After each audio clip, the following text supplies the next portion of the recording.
am 30 days into this YouTube experiment. I have spent over $3,000. I have filmed, I don't know how many videos, 30 plus videos, and I have learned that my thumbnails are embarrassingly bad. I've learned a lot of other things too about what to do and what not to do on YouTube when you are starting out.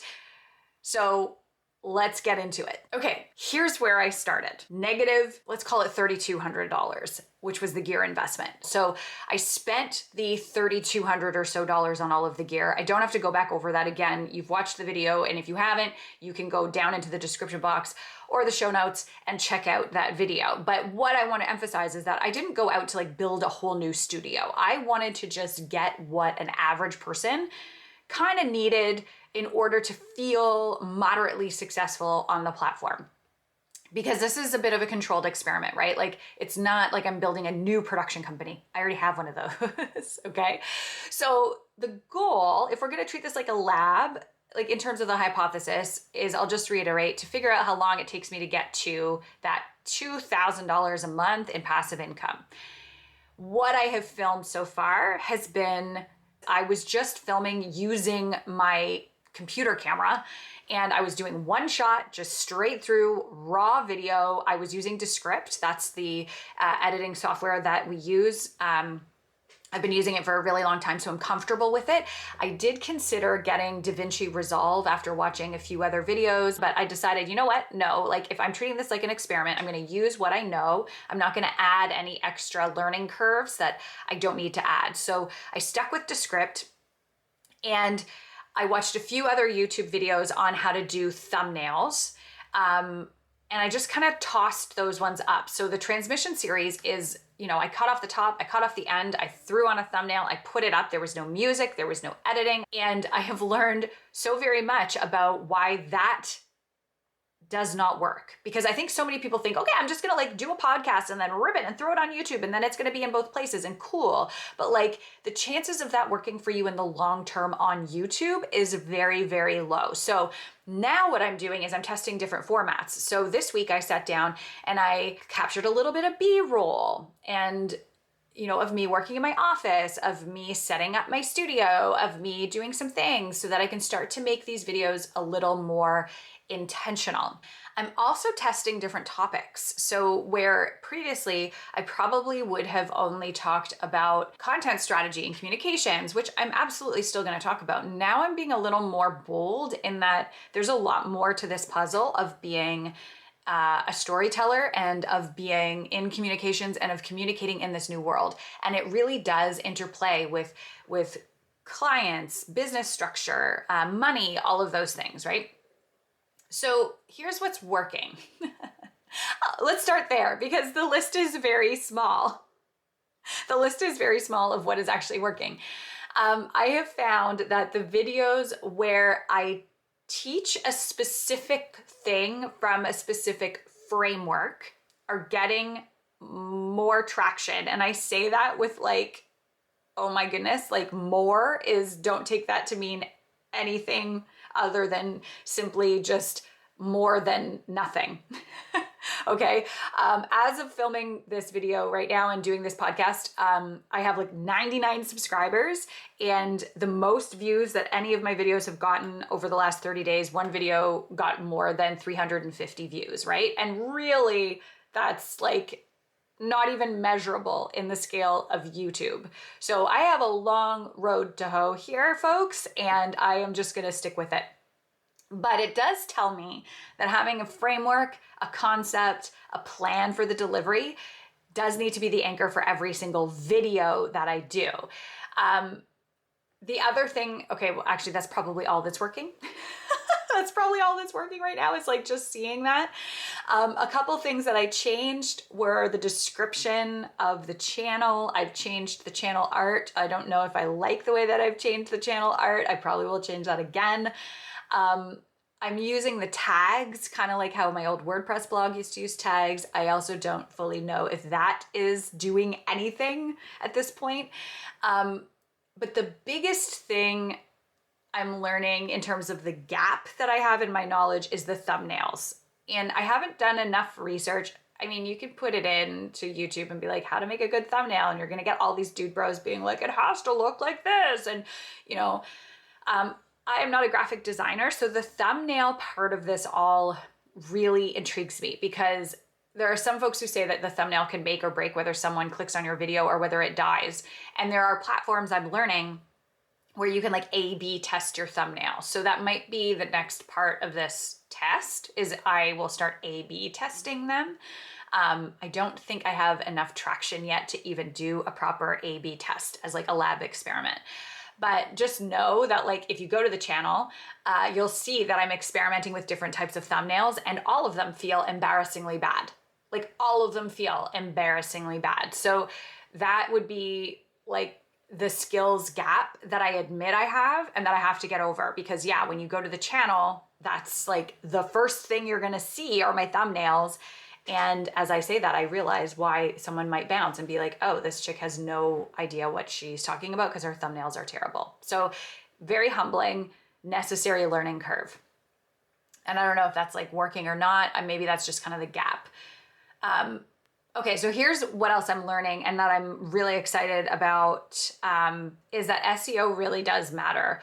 YouTube, we know this, is a giant search engine. So I've done SEO content for years, but video SEO is very different because it's not just about keywords, it's very much about behavior indicators, which is cool because that's what we talk about on the podcast side.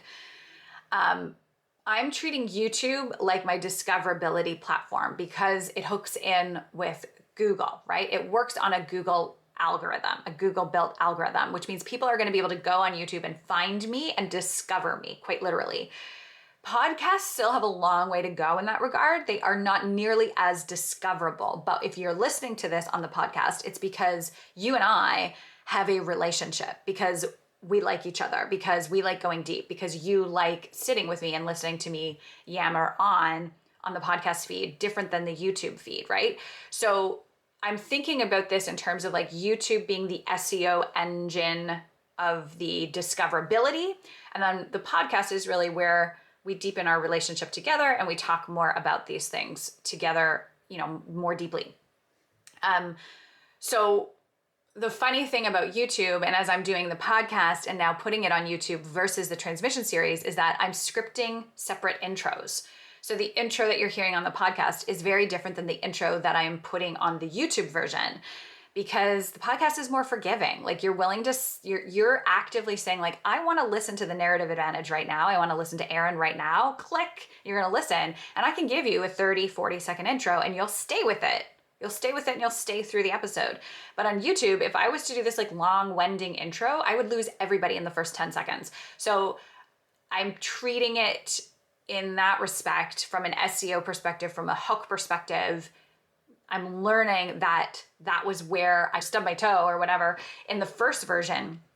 When I was just taking the podcast and throwing it up on YouTube, it wasn't working because YouTube expects that hook off the top, where podcasts don't necessarily. So I'm learning to structure things differently. And it's also affecting the way that I'm editing, right? So I am now editing this podcast in 3 chunks, whereas before I would have done it in 1 chunk because I have to add little YouTube things throughout. Here's kind of like the energetics of this that I'm not going to say like nobody tells you this about YouTube, but I don't think it's hard because the content is hard. I think it's hard because you are learning, using, adapting, and integrating like 5 skills, maybe more, all at once. The scripting, the filming, the editing, the thumbnails, the SEO, the strategy, the visuals. And like with YouTube, none of them is optional. You have to do them all. You can't be good at just one and then ignore the rest. You have to be kind of at least mid at all of them in order to have a shot. And so that's the part that's really kind of like, if I can say this, like kicking my ass right now, is that for so long, my excuse was I don't want to be bothered with the visual element of my brand because it takes too long. It's too complicated. I rationally understood that this was actually having to use more of my muscles than just, throwing my hair in a ponytail, turning out the lights and sitting in front of a microphone and opining for 20 minutes. YouTube actually asks more of you than that. And I wasn't willing to do that. So now I am, and I'm realizing, okay, yeah, like the content itself is not hard. It's the fact that you are using all of these skills all at once that's hard. So the silver lining in all of this is that I do think that every video I do, I get a little bit better. I get a little bit more used to it. I mean, one of the biggest flips I had to make was like going from filming everything portrait for Instagram to now remembering, no, turn the camera the other way, do it in landscape. It actually gives you way more options. Like that tiny shift has been monumental for me and really, really hard for me. But I do know that every step I take, I'm getting closer and I'm getting better, and the workflow will come. I'm not ready to divulge my workflow right now because I think it's a hot mess. I don't think it would make any sense for me to tell you how I'm doing this right now because I can't even explain how I'm doing this right now. So maybe in a month we'll revisit and I'll be like, okay, wait, month 1 was just exercising the muscle and figuring out, do I want to do this? Month 2 was me falling into a workflow and like identifying what that workflow looks like. So what's coming next is that I will be tracking everything. I'm going to be sharing it on the YouTube channel and on the podcast, likely monthly, because it doesn't really make sense to do it weekly. I got nothing there to share. We're going to be looking at views. We're going to be looking at watch time. We're going to be looking at subscriber growth. Eventually, I don't know, maybe next year, we're going to be talking about revenue. I don't know when that's going to be.